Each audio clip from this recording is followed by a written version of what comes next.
Hey loves, it's Britt, and in this video I wanted to talk about the square and the opposition between Mars and Jupiter in the natal chart.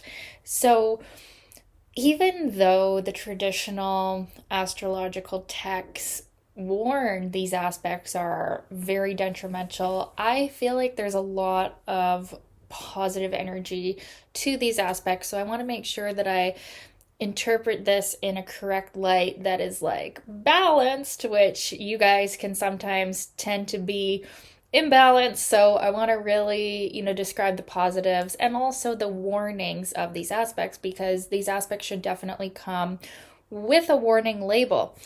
So these people are extremely high energy, restless, athletic. There can definitely be athletic ability. And that's actually a really good outlet for these aspects because there's like a need for strenuous work or like physical activity when we have these aspects because the restlessness can be quite extreme. But the difference with these so called hard aspects and the softer aspects, or even the conjunction of Mars and Jupiter, is that the energy levels can fluctuate. You can find yourself having too much energy in the wrong circumstance, like where it's not warranted, or coming on too strong in a certain situation where you just like completely bulldoze over other people and it was like unwarranted or uncalled for. Like people are shocked at the sheer force and energy that you had in that certain situation. And then in other situations where perhaps you needed to be more assertive or you needed to have more energy, you just couldn't muster up the energy to do it or to be assertive or to it's very interesting, the energy of a Mars Jupiter square or opposition. Now, the square is going to show more of like a constant daily restlessness, where the opposition is going to show more the spurts of energy, where sometimes you have too much, sometimes you have too little.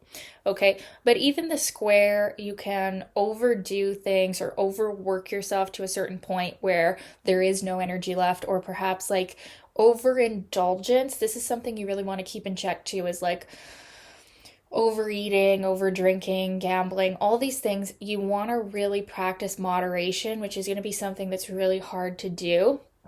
But that could be another reason why sometimes you're lacking in energy because you've overate or you've overdrank or you know what I mean? Like you're hungover, you've overdone something. And it could just be work, like you've actually overworked yourself and then there's nothing left. So it's like knowing what could be really helpful is like knowing, so like you have a certain amount of energy at your disposal, like physical energy, spiritual energy, emotional energy, mental energy.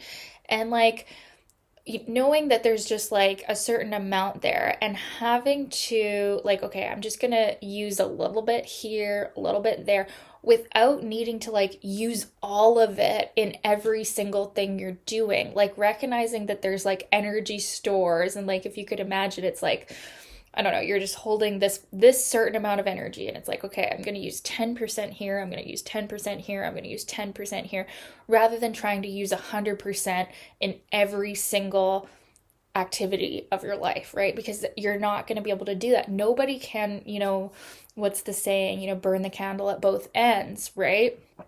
So that's just something to kind of think about if you have these aspects, like practicing energy cultivation, like using a certain amount here and here and here. The other thing, sexually, there's a high energy for sexual experience, and the sex drive is probably very high. You could actually see with these aspects addiction to sex and or just an inability to like practice moderation.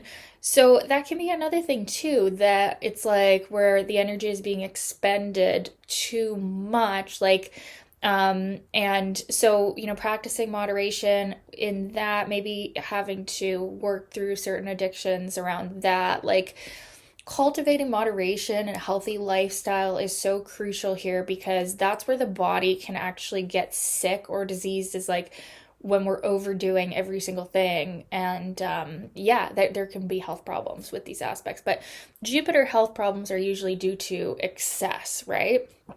So that's something to be conscious of. Now, the confidence level is usually quite high. It can fluctuate with these hard aspects, but it's in a different way than you would think. It's like what can happen is that you definitely overestimate your physical capabilities. And then when the confidence can come crashing down is when you realize that you simply cannot do everything that you promised. And you can end up being kind of like known for being a bit flaky, but it's not, you didn't mean to do that. You didn't mean to. I mean, some people with these aspects can straight up lie, but that's more a Mercury Jupiter thing. But what you probably did is overestimate your capabilities and overpromise, like because you think you're going to have the energy to do that tomorrow or whatever. And when you simply cannot do it, then you beat yourself up and you don't understand why you couldn't do it all, right? But that comes back to the same thing, is like using your energy appropriately and like recognizing you have this certain amount of energy and you can't, do everything, right? But usually still, these aspects are very fortunate for confidence, especially, masculine energy. People with these aspects are quite attractive to other people because they have a very exuberant kind of big energy. Like I want to say like a BDE, if you know what that is. Mars Jupiter aspects, it's sort of a funny astrologer thing, like that it's known for possessing physically the BD. But whether or not that is true, I mean, I can't think of it off the top of my head. These aspects definitely, men and women, it's not specific to just men, have that BDE, right?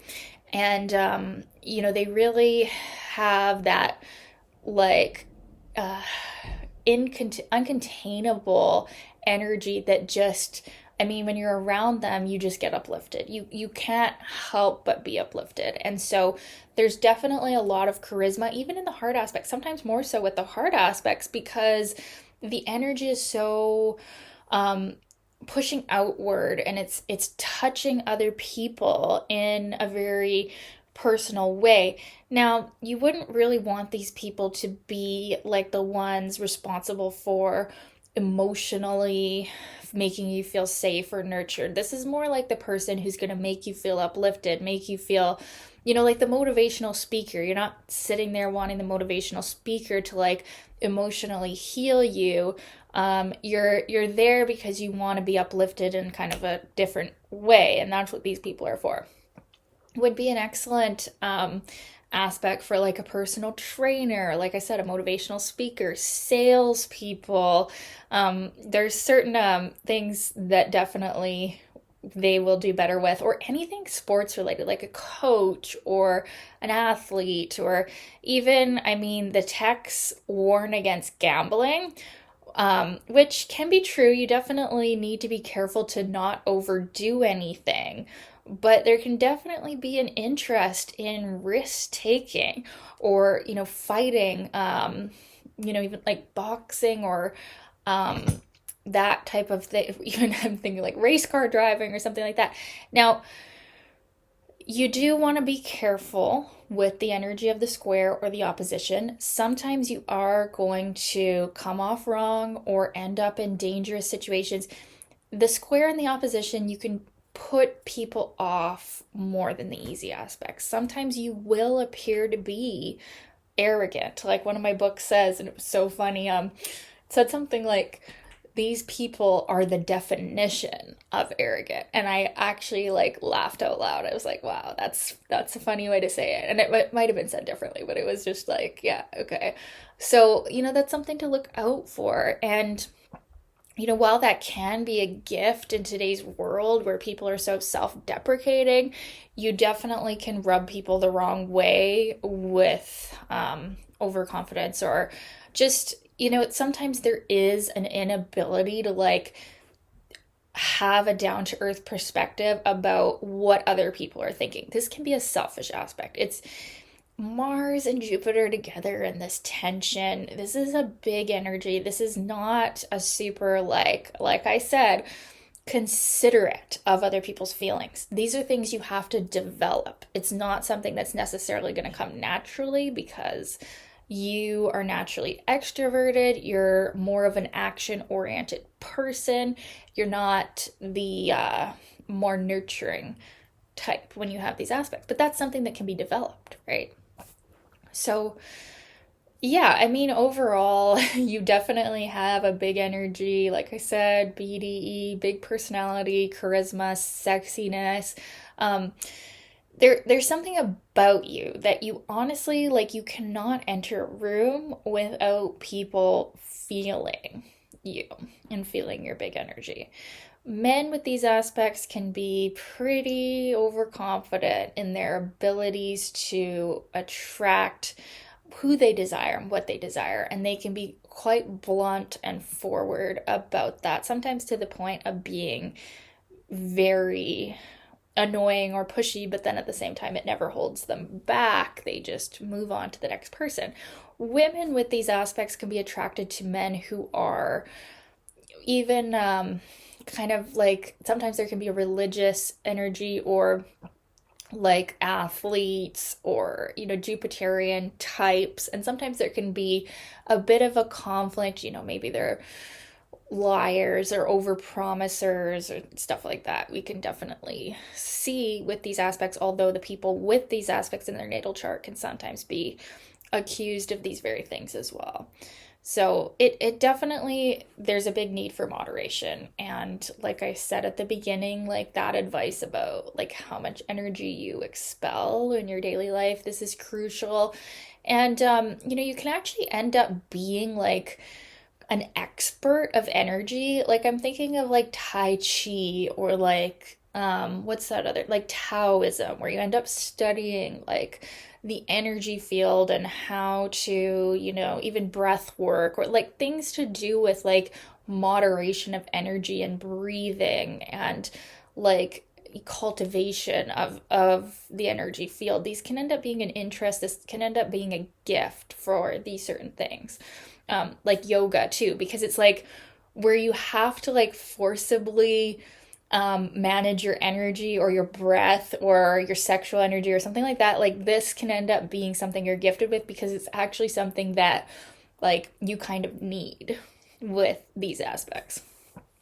Yeah, you're an excellent promoter. Like I said, you could probably sell anything to anyone. Yeah, what the biggest struggle is overestimation of your abilities, and then beating yourself up for not being able to do it all. And you can't be everything to everyone. And you can't, as much as this is going to break your heart, you can't do everything, right? You can only do so much in the day. And it's okay to chill. There's nothing wrong with relaxation and downtime and just chilling out once in a while. And it's good. And that will help you tap into like your true wisdom. Because here's the problem with these aspects is that you're so high energy, you're so on the go. Mars, your actions, is in a conflict with Jupiter, which is your joy and your faith and your higher understanding, and you can constantly be acting so that you miss the joy. You miss what truly makes you have faith in life. You miss the higher perspective, the spiritual perspective, because you're too busy, like the hamster running around, on the wheel, right? Like, so to balance the two energies, there does need to be some downtime, some chill time. And then at the same time, though, too much downtime or chill time is going to absolutely make you miserable too. So it's about balance, balancing your energy.